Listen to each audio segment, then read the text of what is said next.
Service in Greenville-Spartanburg has issued a severe thunderstorm warning for northeastern Elbert County in northeastern Georgia, eastern Hart County in northeastern Georgia, northwestern Lawrence County in upstate South Carolina, southeastern Greenville County in upstate South Carolina, Anderson County in upstate South Carolina, central Abbeville County in upstate South Carolina, until 3:30 p.m. Eastern Daylight Time.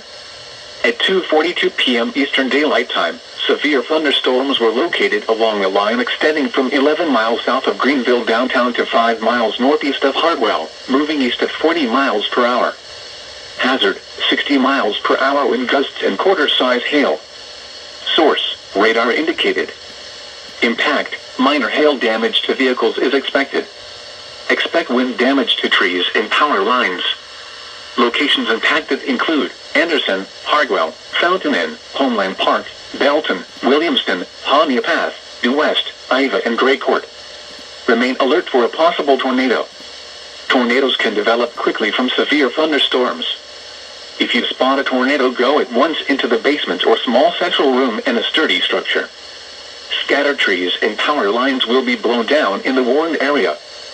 Seek shelter inside an interior room. These storms are also producing extremely heavy rainfall. Flooding of drainage ditches and low-lying areas may occur. Small streams will rise rapidly. Do not drive through areas where water is flowing over the road. Repeating, a severe thunderstorm warning has been issued until 3:30 p.m. Eastern Daylight Time for the following counties in Georgia, Elbert and Hart, and the following counties in South Carolina, Abbeville, Anderson, Greenville and Lawrence. Yes, but it is bearing down on you within the next 30-45 minutes. The National Weather Service